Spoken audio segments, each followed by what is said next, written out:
Good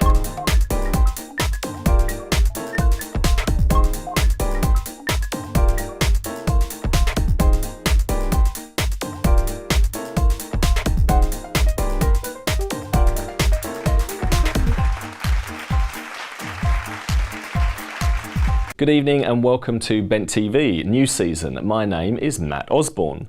We can now get married in the ACT. So in light of that, we've got something old, something new, something borrowed, and some things blue. The some things blue are the people writing into our new segment, Lip Service. Think before you speak. I just got the last time I told you, when you told your mother and your mother told me that you told her the secret, I told you not to tell me.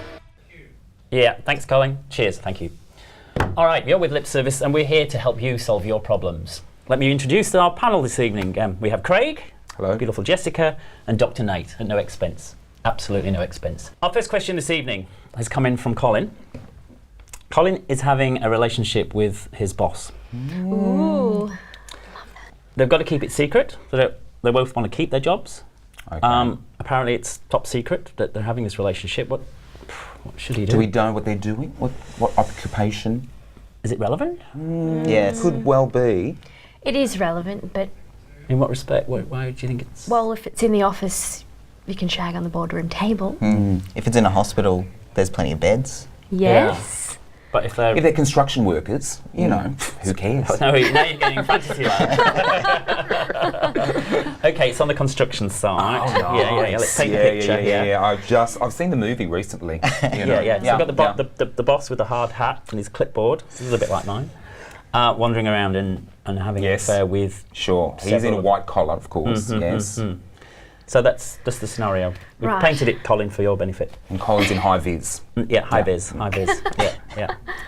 Well, I mean, I think with these things, you know, the secrecy can be exciting. So I wonder whether it would last. That would be the question of whether... When it was out in the open? Yes, exactly. Or are we saying that we wouldn't let it get out? They're getting off on the secrecy, is that what you're saying? Yeah, I reckon they are. And the power play. Yeah. But maybe there's something deep and, you know, meaningful to their relationship and they just need it to be out in the open so that it can flourish and become a, you know... Never know. Perhaps they might get a bit of stick with it being a construction site. We've completely fabricated that bit, by the way. Maybe, or maybe everyone will be really supportive and, you know, bring fairy bread and celebrate. Fairy with bread. rainbows. Rainbows. Yeah. Yeah. All Could right. happen. Unicorns. Yeah. This is a lovely place you live in, isn't it? Yeah. Let's all go there. Yeah. Let's all go there, everybody. Yeah. So what do you think? Well, I think the secrecy is the problem here, you know, because I think everyone will pick up on it and slowly ebb away at the relationship itself. And then it could just dissolve. It could get, you know, uncomfortable, or break up. You know, they're at work, they're spending a lot of time together. And then what happens? One dumps the other one, stalker. You know, you've got a nightmare scenario on your hands. You go to dark places, he goes to happy places. I am Nate's antithesis here. Yes, it's true. Yeah. So, stop the relationship or bring it out? I think honesty is, I think openness and honesty is the way to go for this. Secrecy is just not going to work. But also, you know how you think no one knows, but actually everyone knows when that sort of thing's happening. So it's probably already out there, I reckon. Yeah. So that might be it. Lies upon lies. You can't get away with it for too long. Exactly. You know. And in Happy Land, what would we do? Well, I mean, just keep going as long as it feels right, and then, you know, if they feel like they need to open it, you know, tell people, then do that. Just, you know, take it step by step. Or get new jobs. Well, yeah, that too. Yeah. I think one That could could be leave and fun. get a new job. That would be healthy. And then there'd be no issue then. Yeah. But they do want to keep their jobs, you said, didn't you? There could be the issue, though, because maybe they're just meeting up at work, so if they get different jobs, then they might not have as much time or freedom. Is the job more important, or is the relationship? The boss and the employee, you know, that relationship, the power play going on there might be a turn on, could lead to some trouble. Inevitably. Or it could be awesome. Yeah. So change jobs, bring it out in the open. Yeah, bring it out in the open, I think. Yes. All right, our next problem. Oh yeah. Now then, who was this caller? This was Prunella. Prunella. Nice. Yeah. Prunella called. She needs some help. She called in with the BTV phone. Her girlfriend is planning a tropical holiday without her. No. Should that bode well Shut for the this front relationship? door. But lesbians do everything together. As I don't think that really that's an okay sign Well, the that she's suitcase going and off. everything. Yeah. Yeah. But why? How did she find out though? Like, how did she find out that she's planning this tropical getaway? Did she do a bit of like an internet search or look in the history? Like, it could be something romantic. She could be planning a surprise tropical getaway, and it could be lovely. I see, right. That's so That's romantic. so in this happy land that you live in. Yes. She's actually planned the holiday. Yeah. And she's is booked gonna- her a booked her secret Yeah. but she just Yeah. hasn't told her. And she's probably already told her workplace that she needs time off, and maybe she's proposing on the holiday. Oh, you're a romantic, aren't you, Nate? Right. I think Prunell's partner is seeing someone else, meeting up with someone. Now we're in reality. Yes, at this tropical location. Yeah. There is another person involved. It's dark and dirty. And Prunella, I think you need confrontation, sort it out. Yeah. Well, you do need to talk about it. I mean, it could be a yoga retreat. It could. You never know. She could be an environmentalist. Okay, She might why be wouldn't into Prunella be invited to the yoga retreat with Well, her yes, partner? that's But maybe what she's I'm not into thinking. yoga, and so the partner knows that, and so Yeah. doesn't want to make her feel pressured into going somewhere that she won't enjoy. Right. So the fact that she's booked her a surprise seat is going to really piss her off then, isn't it? Well, no. we don't know. She doesn't like yoga. Yes. Well, I don't think it's a yoga retreat. Oh, right. Okay. Right. Just to get that straight. Yeah. Okay. In any case, they need to talk about it, don't they? Yes, I agree. I Still do comes agree back with to that. I communication. believe there's another woman involved, and Prunella, you got to draw the line.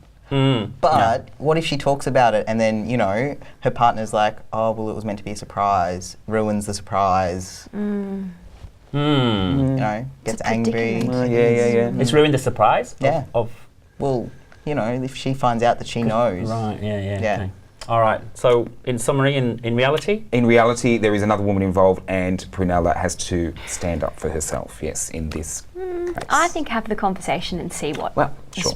what the Start plan with that. is. Yeah. Wait for the surprise and then say yes when she proposes. all right. We've got a quickie just before we finish good. this section.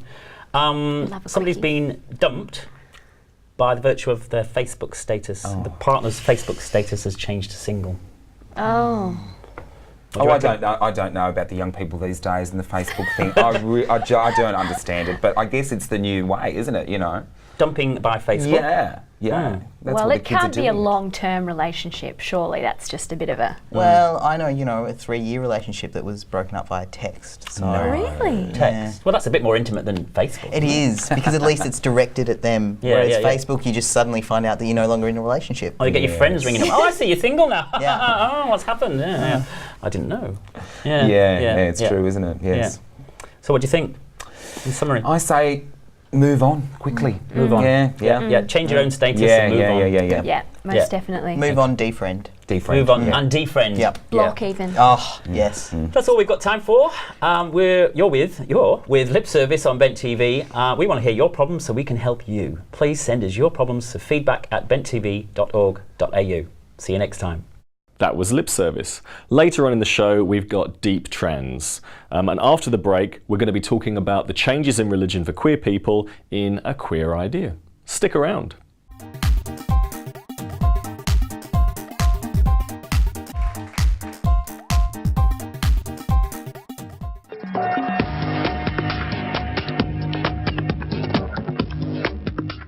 Tonight on A Queer Idea, I've got a couple of guests with me. We'll be talking about, it's a bit of a vague kind of thing actually. We're talking about changes in religion and religious communities around us at the moment. Now I've got Michael Barnett from Aleph Melbourne. Thank you very much for joining us.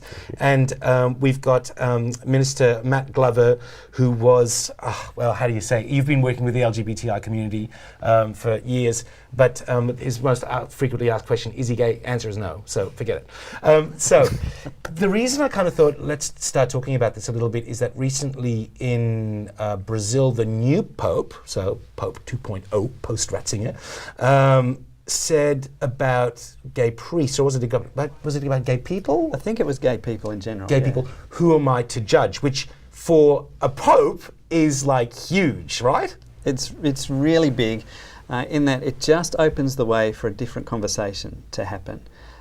Previously it's no, anyone that's gay is an abomination, going to go to hell. Let's not even go past that discussion. Whereas this comment from the Pope, as I said, opens the way for a much healthier conversation to happen, which I hope we'll see, unfold in the Catholic Church over the next few years. Yeah, although I sometimes feel like the Pope is like the PR guy for the Catholic. He's kind of like, no, our product's great, it's good, but we'll see. It's still a very positive kind of step. Now, Michael, you said there was something big that's been happening in Melbourne recently with the Jewish community as well. Oh, look, there's news pretty much happening this week as we're talking that a number of organisations within the Jewish community here in Melbourne have added their name to the list of supporters or organisations that are happy to promote a No to Homophobia message and the No to Homophobia campaign. And I think that's an amazing step forward from go back to March when there wasn't a single Jewish organisation that officially would say we don't, we won't accept homophobia, to now having 20 organisations, mainly the Jewish Community Council of Victoria, which is an umbrella body, has started this momentum and has brought along 19 other organisations within the Jewish community. And I think that's quite an amazing step where, again, a conversation can now be had within the community about saying no to homophobia, and then not so much saying no to homophobia, but I would like them to sort of see that evolve into yes to homosexuality being okay. Right. Okay. Yeah. Well. Yeah. Yeah. It's fairly close. But I think what you said, and by the way, I should say, when he says "as we speak," that could be a couple of months ago, because we do sort of tape these a little while before they go on air. But talking about the conversations is the fact that we're talking about homosexuality and religion. When I was growing up 20 years ago, it's kind of like you didn't really talk about that. I think if you were of faith in a queer environment, you didn't mention it because it wasn't popular. Do you think that's changed? I think it's changing, and I think the main thing that has changed or has helped that change is the stories of queer people with a faith background, recognising that no, faith is part of my core being, as is my sexuality, and the two can go together. I don't have to compartmentalise who I am, and if I'm at church, pretend I'm not same-sex attracted. If I'm with my gay friends, I don't have to pretend I'm not Christian or Jewish or whatever. The stories of real people that have been able to reconcile that is bringing about that change, and people can see, okay, there's my cousin that I love dearly. They're not this weird sexual pervert or anything like that. That's still my cousin that I love, who happens to be a gay man. Yeah, absolutely. Yeah. Now, you work with Aleph, so that's a support group for queer youth. I mean, what are some not just youth, but anybody. Anybody. Yes. All right. Okay, sorry about that. No. So what are the kind of not a specific case study, but what are the sort of the stories that you see coming in the door about people trying to negotiate their faith? Look, there's a lot of diversity in people's personal situations, whether they come from an extremely religious, orthodox or frum, which is a term to describe people who are very observant, Jewish background, and they can't talk to their friends or family, their peers or anybody within their context about their sexual orientation or how they feel. Or people who are so completely screamingly out that they were born gay effectively. So we have very different types of people coming to say we want to talk about various issues, and they perhaps just acknowledgement that there's somebody there is sufficient for them to feel a connection, or that other people might need to have a group of friends that they can go out with on a night and just have a good time together. I guess especially if you're in an Orthodox or is a frum. Is it frum? Yeah, frum. Frum. Yeah. Great term. Yeah. That you do need sort of other ways of communicating with people of similar stuff. I think one of the things that's interesting as well is as the whole movement progresses, some of the seeds that were planted years ago are starting to come to fruition. I mean, if we're talking about religion, I mean, Bob Brown had a really hard time sort of in his day coming out, and now he's a politician, and he's an openly queer politician. Now you were telling Bob Brown's now out of politics. Oh, okay, all right, sorry. I mean, he was, all right. Sorry, I'm terribly ignorant. But You're not, and you had a story about... I'm not out of policy, out of politics. No, you're not ignorant. So you've got a story about the possible mayor of New York? Oh, or? look, it's an interesting story that I saw this week in the news about a potential candidate for the Democratic Party in America, in New York City, who is a lesbian. And that would be a really interesting situation, I feel, because there's a very strong Jewish community in New York, and I just can see, if this woman gets in as the mayor of New York, it would be a very interesting position where there's a large Jewish, a very ultra-Orthodox Jewish community in New York who tend not to place as much emphasis on women in leaders of power and prefer men to be there, having to deal not only with a woman but with a lesbian. That would be a very interesting position, and I think that would be something that could potentially help open some new conversations. Yeah, absolutely. All right, so if someone's watching and they have faith and they think they might be queer and they don't know where to go, are there any resources that they can look up? Yeah, look, certainly you can speak to me at my counselling practice. That's MGA Counselling. But also there's an organisation called Freedom to Be that's in all the capital cities, certainly a big chapter here in Melbourne, supporting people with faith backgrounds that are LGBTIQ. Beautiful. And then obviously there's Aleph on Facebook, Aleph Melbourne, aleph.org.au on the internet.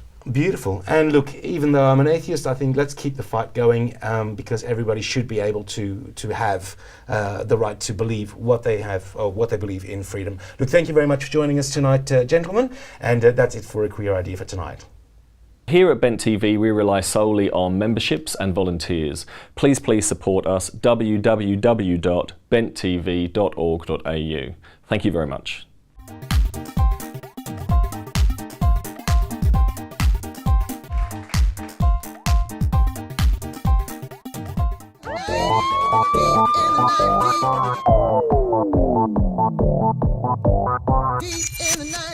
I'm Cannon from YGender, and I'm here today to talk to Sally Goldner from Transgender Victoria about some exciting developments in laws protecting gender identity in Australia. Good to be with you. Everything's been moving really fast. It seems a little hard to keep up with it all right now. Well, it is a bit. We've got these 4 recent developments being amendments to the Federal Sex Discrimination Act to add gender identity, intersex status and sexual orientation as protected attributes. The sex and gender guidelines released to cover the Commonwealth area, and in recent days the changes to Medicare to make them gender neutral, and at a state level a guideline for employers and employment for trans people. So the big one in a way, I suppose, which has been worked on for almost 17 years and has now got through Parliament, is the amendments to the Federal Act, which add these 3 new attributes. And I've got to add on behalf of our intersex cousins, as I call them, that the intersex attribute is virtually a world first here in Australia. Adding these attributes does 2 things overall, and they cover the federal jurisdiction for the first time. And the second thing that they do is they fill, let's say, cracks or gaps in existing state and territory law. And that latter one is particularly important for young people who are, I think it's fair to say, increasingly there's more genderqueer people, and the Victorian law didn't quite cover that. Now, because having this gap being filled, it will mean genderqueer people of any age, of course, are covered. So what the other thing that the federal law does is that it covers the whole federal jurisdiction in employment, provision of goods and services, and provision of education. So that's therefore helpful, say, for a young genderqueer person at university. That would also give extra coverage as well. So this law is very comprehensive in the areas of life it covers, the people it covers, and the fact that it goes through to gaps in the states and territory law. And in the long term, we'd be aiming to change state and territory laws so that it just matched up and everything was really clear. Which is really important because a lot of state and territories don't have any protections, or really quite little protection in their state law. Yeah, for trans people it varies because, say, Victoria and Queensland might cover, or say, a spectrum of people from people who don't make a permanent transition or even haven't done anything at all, through to someone who has completed surgery but perhaps wouldn't cover genderqueer. But so that would be Victoria and Queensland, whereas Western Australia probably only covers people who have had some sort of hormonal and or surgical treatment. So this fills a lot of gaps. And it also does it for other people in terms of sexual orientation. New South Wales, for example, didn't protect bisexual people prior to this. Now they will be covered as well. Well, this is the thing. We've got the three developments. Whilst in one sense they're separate with one law and two policy changes, there is a bit of crossover because let's say the sex and gender guidelines weren't introduced and the federal equal opportunity law comes in. People are going to go, well, hang on, there's still this discrimination. So there is a good, overall some pretty good holistic communication going on here that brings it all together, and everything backs up, and there are similar definitions in each thing as well. So it will make life a lot easier with having all these things going on. So it's really good. So the Medicare reform, when did that come in? That's kicked in about late July. And so what it does is gets rid of defining people in terms of a sex or gender identity, in terms of the needs for a surgical or just health process. And to give an example that went around some years ago, there was a trans man who had, let's say, changed the birth certificate to M quite legally, and then discovered something like a cyst on a remaining, in inverted commas, female part. And Medicare said, oh no, that's a female-only operation.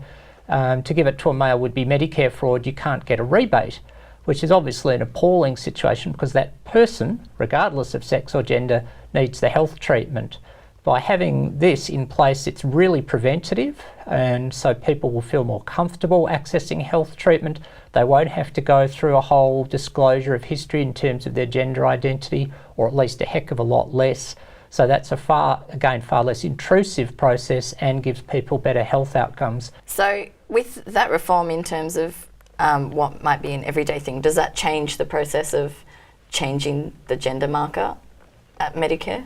Doesn't quite do that, but I believe there's been some flexibility on the marker for some time with Medicare, but I would think that the federal equal opportunity laws, once they kick in, will certainly allow for someone to change their marker, and certainly the mailing title as well. So just to go back a little bit, when does the federal law come into effect? We don't have a date as yet, probably with all the political fun and games going on in Canberra, these things have been perhaps put down the priority list a bit, but it will certainly get introduced. I'd say sometime in August will be where that federal equal opportunity law kicks in, so perhaps if people can keep an eye on Facebook and website for Transgender Victoria. Maybe just another thing we could talk about is the guidelines that have been developed with TGV and have just been released also. Yeah, it's been a really busy time. This one's at the state level where Transgender Victoria, in conjunction with the Victorian Equal Opportunity and Human Rights Commission, along with input from other great organisations like Zoe Bell Gender Centre, have come up, and with employer organisations, and this is really important, have come up with guidelines for employers and employment for trans people. Now this is a Victorian one, so this makes it really clear for employers, not just in terms of the law, but the practical side of how to treat people, pronoun usage, the things that really hit trans people, again of all ages a lot, but probably hit younger trans and gender diverse people more. And also there's a lot of crossover, although it's about the employment area of life. It would cover things like provision of goods and services and other areas. There's a lot of material that's very, very similar. And I can give the hint that there could be a couple more sets of guidelines from the Victorian Equal Opportunity and Human Rights Commission on trans to come in other areas, but just can't quite say more yet. So there's a lot happening. And I'd really plead with trans people. Sometimes it can seem bleak. A lot of people are listening. A lot of people want to help us. Hang in there, make some connections, because we're going in the right direction in Victoria and Australia. Well, thanks very much for that, Sally. We might wind it up. Oh, it's been an absolute pleasure, and look forward to coming back and reporting about more exciting developments.